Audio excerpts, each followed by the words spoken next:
위해서 또 기도해 주시기 바라고요. 하나님이 성가대원을 세우시는 방법이 두 가지인데, 첫째는 자원하는 마음이 있고요. 그렇죠? 두 번째는 지명하는 방법이 있습니다. 그래서 하나님께서 함께 성가대에 대한 마음을 주시고 찬양에 대한 마음을 주시는 분들은 자원해 주시고, 하나님이 부르심을 잘 모르시는 분들에게는 또 지명이라고 하는 방법이 있습니다. 그래서 우리 성가대가 강건해질 수 있도록 여러분 기도해 주시면 감사하겠습니다.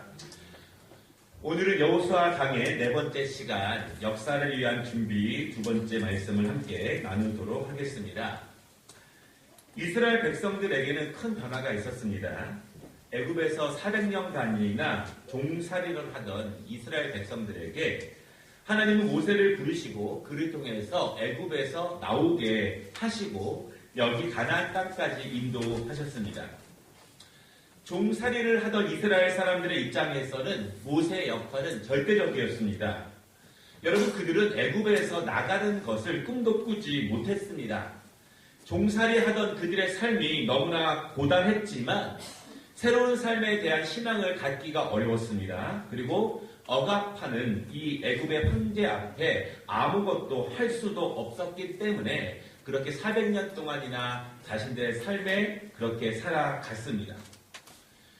모세가 그들을 찾아갔습니다. 그리고 이스라엘 백성들에게 외쳤습니다. 너희는 하나님의 백성입니다. 우리 조상 아브라함과 이삭과 야곱의 하나님께서 지금 너희를 부르고 계신다. 원래 하나님께서 우리 조상들에게 약속하신 땅으로 지금 오라고 하신다. 그렇게 외쳤습니다. 이스라엘 백성들은 믿을 수가 없었습니다. 왜냐하면 전설로만 듣던 하나님의 이야기를 모세가 지금 갑자기 나타나서 이야기하기 때문입니다. 믿을 수가 없었습니다. 힘들지만 그렇게 살아왔습니다. 부모님 쪽부터 할머니 쪽부터 그렇게 살아왔던 종살이의 삶을 살아갑니다. 솔직히 애굽의 황제에게 맞설 수 있는 용기도 사실은 없습니다. 하나님은 이스라엘 백성들에게 확신을 주십니다. 기적을 보이십니다. 그들이 그것들을 하나씩 보면서 마음에 살아계신 하나님에 대한 확신을 갖게 됩니다. 10가지 재앙을 보여주시는데요. 그 10가지의 동물들은 이 애굽 사람들이 귀하게 여기고 때로는 신으로 여기던 것이었습니다. 하나님께서 그 10가지의 재앙을 통해서 하나씩 애굽 사람들이 숭배하던 것들을 파괴합니다. 그 기적을 보면서 이스라엘 사람들은 전설로만 듣던 하나님이 정말 살아계시는구나. 그 하나님이 지금 우리에게 찾아오셨구나. 그리고 우리를 부르시고 계시는구나. 그 사실을 믿게 됩니다. 여러분, 그런데 이스라엘 사람들의 믿음이 하루에도 12번씩 변합니다. 기적을 보고 체험을 통해서 여러분 신앙생활이 잘하는 것도 중요하지만 그렇게 신앙생활을 하면 기적을 경험하지 못하고 체험을 경험하지 못하면 늘 의심하게 됩니다. 그리고 하나님이 안 계신다고 불평하는 사람들도 있습니다. 그래서 하나님은 그들과 늘 함께 하시는 것을 하나님의 말씀, 율법을 통해서 주셨습니다. 그리고 그 말씀으로 그들을 인도하십니다. 애굽 군대들이 쫓아올 때 그들을 뒤로하고 홍해를 여셔서 건너게 하셨고 먹을 것이 없는 사막 한가운데서 만나와 메추라기로 그들을 먹이셨고 물 한 방울 없는 사막 가운데에서 바위를 쳐서 생명의 물을 통해서 그들을 먹이십니다. 오합지졸이었습니다. 평생 종살이만 하던 사람들이었습니다. 그들을 하나님이 인도하시고 훈련시키시면서 약속의 땅 가나안 그 목전까지 오게 되었습니다. 그런데 거기서 모세가 죽었습니다. 하나님의 임재를 상징하고 하나님의 능력의 종이었던 모세가 죽었습니다. 그렇지만 하나님은 준비된 종 여호수아를 통해서 이제 가나안 땅을 본격적으로 주시는 역사를 시작하고 계십니다. 여호수아는 가나안 땅에서 새로운 리더십과 하나님이 주시는 은혜를 가지고 그 땅을 정복해 나아갑니다. 먼저는 두 정탐꾼을 통해서 가나안 길목에 있는 여리고성을 정탐하게 했습니다. 그리고 본격적으로 요단강을 건너기 위해서 두 가지 준비를 했습니다. 지난주 말씀이죠. 요단강을 건너서 가나안으로 들어갈 때 어떻게 가야 되느냐? 여호와의 언약궤를 앞세우고 그것을 보고 따라가게 합니다. 하나님의 백성들은 하나님의 말씀을 보고 따라가라, 그 의미입니다. 두 번째, 여호수아는 성결을 선포했습니다. 하나님의 역사는 몸과 마음이 함께 경건하고 함께 성결해야 합니다. 몸과 마음이 성령께서 역사하시고 거하실 만한 거룩한 성전이 되어야 한다는 것입니다. 여러분, 그렇게 출발했을 때 기적이 일어났죠. 요단강이 갈라졌습니다. 하나님께서 요단강의 물을 멈추게 하셨습니다. 바닥이 모두 말라버렸습니다. 하나님께서 이스라엘 백성들을 요단강 건너 가나안 땅까지 인도하신 것입니다. 여러분, 가나안에 많은 민족이 살고 있었는데요. 그들이 이스라엘을 주목합니다. 그들은 이스라엘 백성들이 애굽에서 나오는 것을 알고 있습니다. 요단강 건너에 진치고 있는 것을 알고 있었습니다. 그런데 그들의 신의 능력으로 요단강이 갈라져서 이 가나안 땅으로 들어왔다는 소식을 듣고 그들은 놀랐고, 그리고 두려워하고, 그리고 이스라엘과 맞서 싸울 본격적인 전쟁을 준비하기 시작했습니다. 이스라엘 입장에서는 큰 기적을 경험하면서 요단강을 건넜습니다. 이제 본격적으로 그 땅을 차지해야 합니다. 그리고 지난주에 이어서 두 번째 준비를 합니다. 여러분, 지난주에 두 가지 준비는 요단강을 건너기 위한 준비였고, 오늘은 이제 가나안 땅을 정복하기 위한 두 가지 준비를 하고 있습니다. 여러분, 첫 번째 준비는요, 기억하고 가르치라. 이것이 준비입니다. 지금도 이스라엘 백성 유대인들에게 가장 중요한 것이 교육인데요. 하나님께서 그들에게 주신 말씀을 교육하는 것이고, 하나님께서 그들에게 역사하신 능력을 교육하라, 이것입니다. 그런데 이스라엘 유대인의 교육에는 특별한 능력이 있습니다. 여러분, 만약에 어떤 사람이 완전히 포기하고 완전히 중단했습니다. 그가 할 수 없기 때문에 완전히 멈췄습니다. 그런데 하나님의 전능하신 역사를 통해서, 도우심을 통해서 그 길이 열리는 능력을 체험했습니다. 하나님이 도우셨습니다. 그런데 그 기적과 은혜를 혼자 속으로만 감사하고 혼자만 기억하면 거기서 끝납니다. 거기서 멈춥니다. 그런데 만일 이 사람이 하나님의 은혜, 할 수 없는 가운데 하나님이 도우신 것, 역사하신 것, 그것을 자식에게 가르치고 자식들에게 기억하게 하고 또한 다른 사람에게 증거하게 한다면 이 하나님의 역사는 교육이 되고 전승이 되고 널리 퍼지게 됩니다. 유대인 교육에서 가장 중요한 것은 기억하고 가르치시는 것입니다. 하나님께서 우리를 인도하셨습니다. 하나님이 우리를 위해서 기적을 베푸셨습니다. 여러분, 하나님께서 그들에게 함께 하셨다는 사실을 그들은 교육합니다. 특별히 과거에 우리 조상들, 우리 할아버지, 우리 부모님에게 역사하셨던 그 사실을 자녀들에게 교육합니다. 여러분, 왜 과거의 사실을 교육하는 것이 중요하냐면 과거에 역사하셨던 하나님께서 현재도 역사하실 것이고 미래에도 역사하실 것을 믿기 때문에 그 교육을 하게 됩니다. 한 가정에 큰 어려움이 생겼습니다. 부모들이 자녀들에게 말도 못하고 마음을 졸이면서 밤낮 기도합니다. 하루는 부모들이 자녀들을 모아놓고 자녀들에게 우리 함께 기도하자, 그렇게 이야기를 합니다. 그런데 자녀들이 퉁명스럽게 말하는 거예요. 왜 기도해야 돼요? 기도한다고 무엇이 달라지나요? 여러분, 이렇게 자녀들이 이야기한다면 그때 부모들이 할 말이 있을까요? 할 말이 없을까요? 할 말이 없는 부모들도 있습니다. 이럴 때일수록, 어려울 때일수록 매일 기도해야 한다는 것을 압니다. 그런데 기도했을 때 하나님께서 역사하셨던 경험이 없다면 지금 내가 기도한다고 하나님이 도와주실까에 대한 의심들이 있습니다. 한반도 하나님께서 내 인생 가운데 찾아와 주셔서 내 힘이 아니라 하나님의 은혜로 우리의 길을 인도하신 경험이 없다면, 하나님이 분명히 살아계시고 내 인생에 개입하시고 우리 가정을 인도하신다는 경험이 없다면, 우리가 기도한다고 하나님이 들으실까에 대한 의심이 그 마음에 점점 커집니다. 그래서 자녀들에게 별로 할 말이 없을 수 있습니다. 여러분, 그러나 하나님의 인도하심을 경험해본 부모는 다를 수 있습니다. 아빠가 말합니다. 아빠가 정말 힘들었을 때, 엄마가 정말 고난당했을 때, 우리 가정이 너희들에게 말하지 못했지만 정말 힘들었을 때, 그때 우리가 간절히 기도했을 때 하나님이 일하셨고 하나님이 역사하셨고 하나님이 우리를 도우셨다. 이것을 자녀들에게 분명하게 말할 수 있고 소개할 수 있고 우리 가정 가운데 역사하시는 하나님의 은혜를 우리가 나눌 수 있습니다. 여러분 분명히 기억할 것은요, 과거의 경험은 오늘 기도할 수 있는 힘을 만듭니다.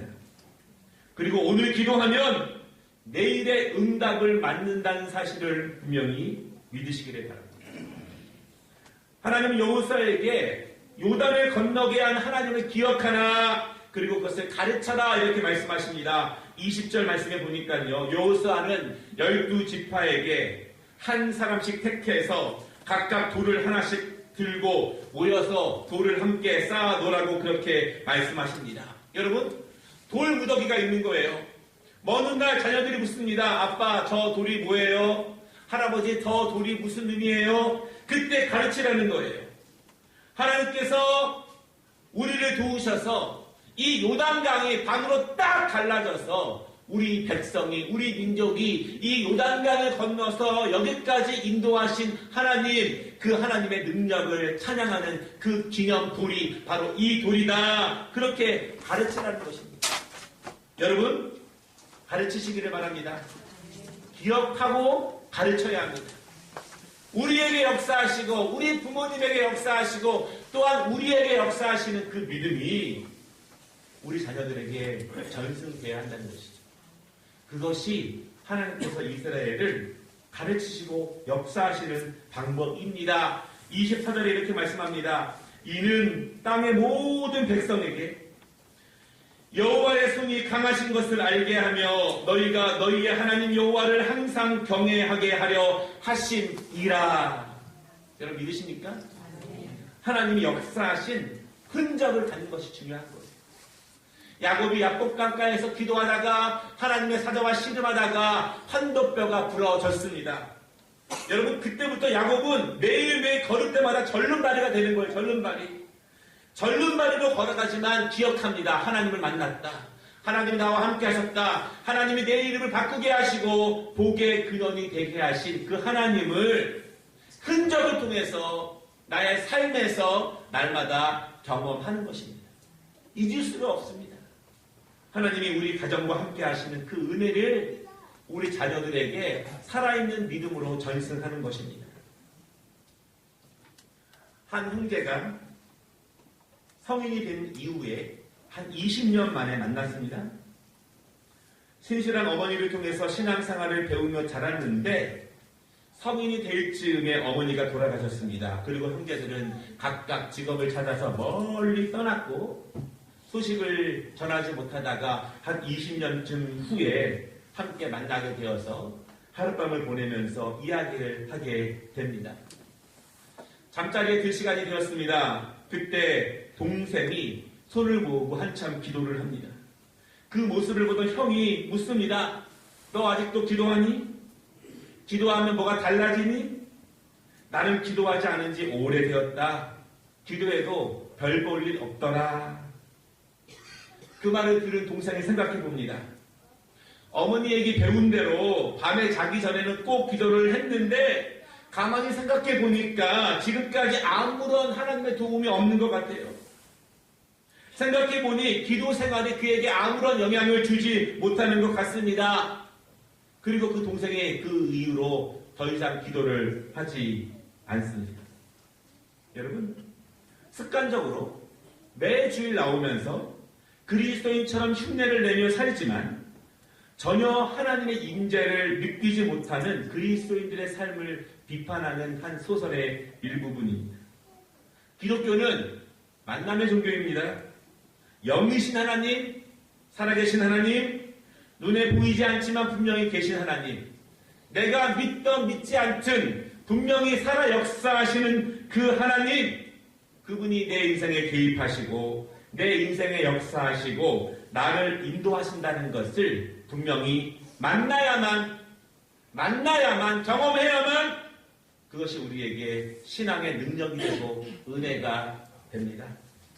매주 나와 있어도 그 하나님을 만나지 못하면 습관적으로 종교생활을 하는 것이 우리에게 진정한 영적 능력을 보장하는 것이 아니라는 것입니다. 역사하심을 만나지 못하면 여러분 기억할 것도 없습니다. 기억을 하지 못하면 자녀들에게 가르칠 것도 하나도 없게 된다는 것입니다. 하나님은 이스라엘 백성들에게 준비시키십니다. 돌을 12개 쌓아놓고 그 역사를 기억하고 가르치라.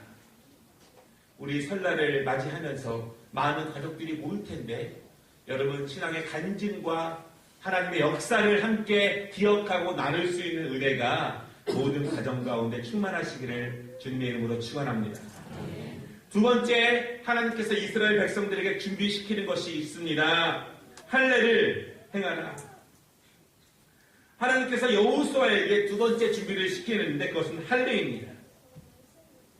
그런데 이런 생각을 해볼 수 있습니다. 꼭 이렇게까지 할 필요가 있을까?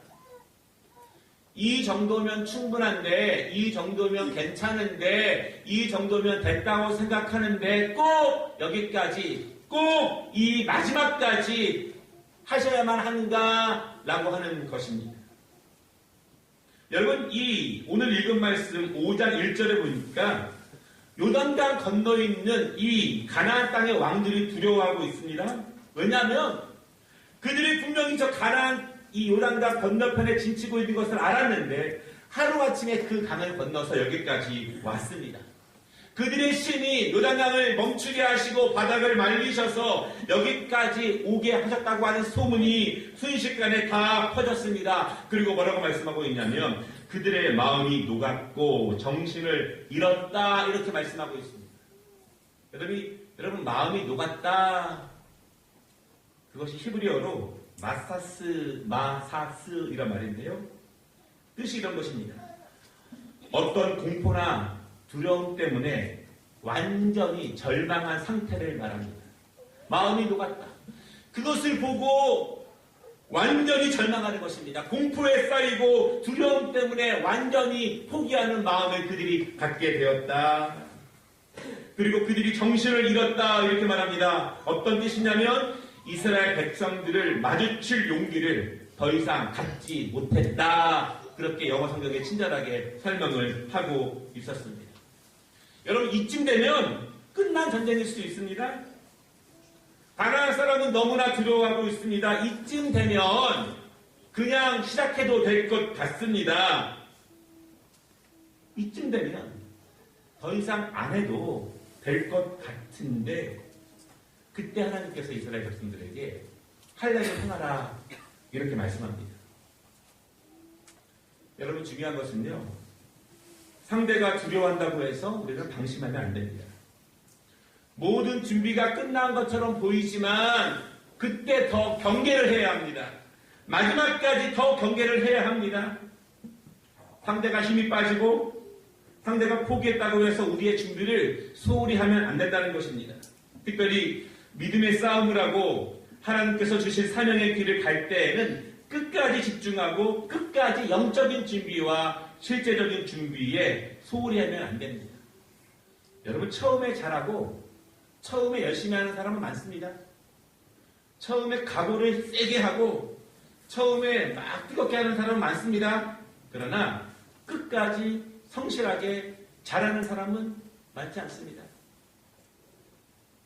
우리 믿음의 사람들이 중요한 것이 무엇이냐면 끝까지 성실하게 충성되게 준비해 나아가는 것입니다. 하나님은 여호수아를 통해서 할례를 명령하십니다. 여러분 영적인 준비인데 영적인 준비인 동시에 육체적인 고통을 뒤따르게 하는 영적인 준비입니다. 여러분, 할례가 무엇이죠? 남자 성기의 표피를 자르는 것입니다. 그런데 의학적으로도 준비가 되지 않았습니다. 90도를 달라서 그 할례를 행하라고 합니다. 너무너무 고통스러운 것입니다. 그리고 죽을 수도 있습니다. 그런데 왜 하나님께서는 벌벌 떨고 있는 가나안의 왕들 앞에서 왜 할례를 행하라고 하시는가? 할례는 두 가지 뜻이 있습니다. 첫째로 할례는 하나님의 백성이라고 하는 표준입니다. 표준. 할례를 행하는 이유가 오늘 본문 4절에 나오는데요. 여러분, 이스라엘이 전체적으로 할례를 행한 것이 총 2번 정도 나오는데, 첫 번째는 400년간 노예 생활을 하고 모세를 통해서 애굽에서 나왔습니다. 그리고 약속의 땅으로 본격적으로 출발하기 전에 하나님은 모든 남자에게 할례를 명하십니다. 이런 뜻이에요. 하나님께서 우리 민족을 구원해 주셨다.